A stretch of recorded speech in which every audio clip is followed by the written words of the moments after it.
BIMB Gas on Wheels.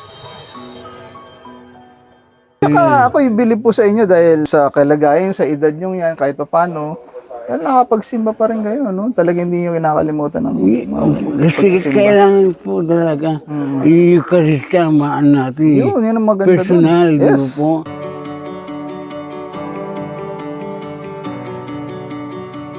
Kumusta po, Brother Chito?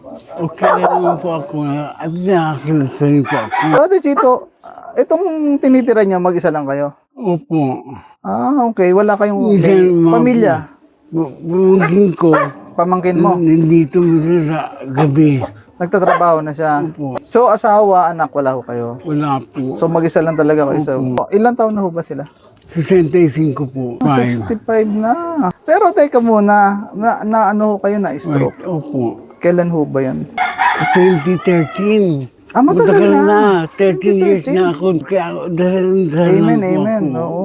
Yung pagdating ko dito, ang napansin ko agad tong bahay nyo, meron kayong mga santo rito, no? Tsaka mga imahen. Opo, Ang kasi... isa sa imahen nyo dyan, si Our Lady of Manawag. Tama ho ba? Opo. Sino yung susunod? Santo Niño. Sininyo At saka yung nasa dulo po, Si Jose. si Jose. San Jose. Opo. Oo. So, sabi ko, napaka-seryoso tong nakatira dito. Opo.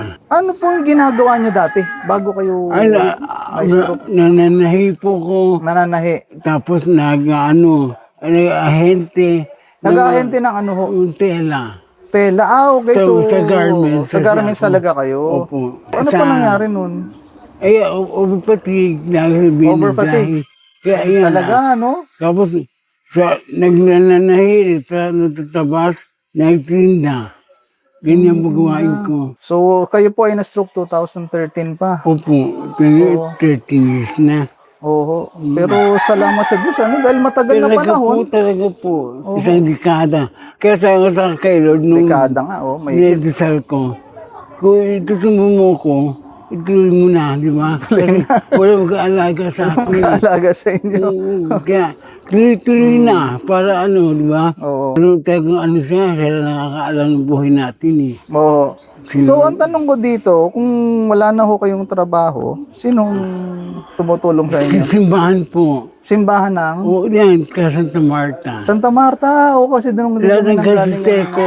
O kuya, merienda. O kuya, kumasahin mo. Okay. Kaya linggo-linggo po ako December, Friday. Simba. Opo, Salamat kasi sa Diyos. Friday to Wednesday po. Friday Yun and ang- Wednesday, tapos nagsisimba kayo. At saka Sunday po. Paano pag may mga pagkakataon hindi naman kayo nakakahingi? Yung bahay minsan, Yung mga kapitbahay na nagbibigay din ibibigay. sa akin. Oo. Magkaibigan. Kuya pagkain mo, tinapay. So marami pala kayong ano dito, ha? Opo. Paano yung tumutulong? Mhm. Dito meron kayong kuryente, tubig. Nag-iigib lang po ako. Tubig. Nagigib na lang kayo. Oo, may- So kaya pa may- naman ano. Sa sitwasyon nyo, kahit pa paano nakakakilos pa kayo, nakakatayo pa nga kayo, nakakapaglakad pa kayo, no? Teka, yung Santa Marta medyo may kalayuan, ano nilalakad nyo ho ba? Opo, madaling araw.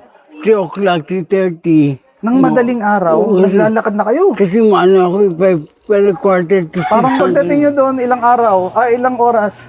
Quarter to 6 mo, magmamas. Quarter to 6. So, Kasi- dandali. 3:30 umalis kayo dito. Quarter to 6 nakakarating kayo doon. Siyempre, Opo. slow pace lang po. Ano po? Ang bagal-bagal. Okay. Tapos, pagkasimba nyo, Ayan, tricycle na po kasi. Pumatahin mo, brother, patasigil mo. Kaya ako lang po natanggap ngayon kasi kailangan po kasi, di ba? Pang-almusal ka. ako ibilib po sa inyo dahil sa kalagayan, sa edad nyo yan, kahit pa paano, dahil nakapagsimba pa rin kayo, no? Talagang hindi nyo kinakalimutan ng Kasi kailangan po talaga yung Eucharistia maan natin. yun ang maganda Personal, doon. di ba Yes. po? Amen. Para yung panalangin natin. Oo. Wala tayo lang tayo. Pero nabanggit nyo, mayroon kayong pamangkin na tumutulong sa inyo. Nagtatrabaho ho siya. Opo, construction. Construction.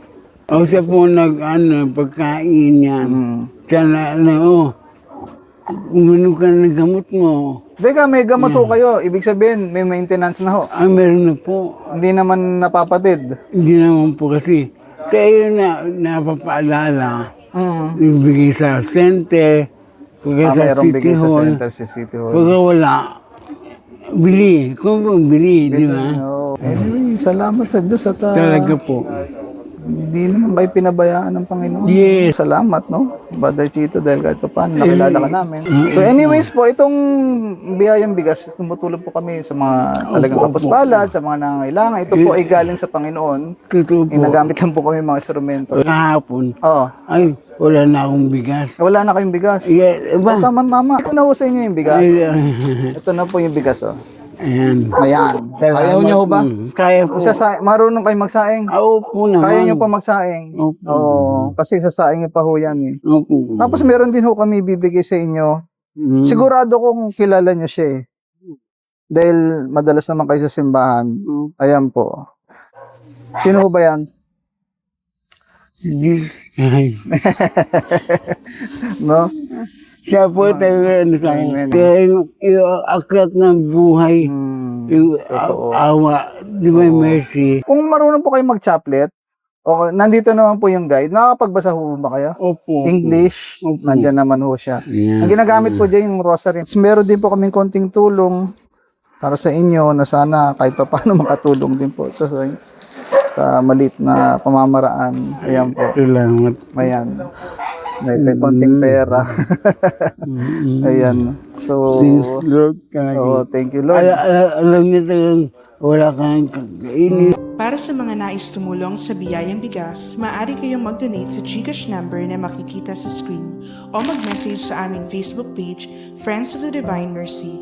Anumang halaga, malaki man o maliit, ay lubos naming pinasasalamatan at nagbibigay ng pag-asa sa mga nangangailangan.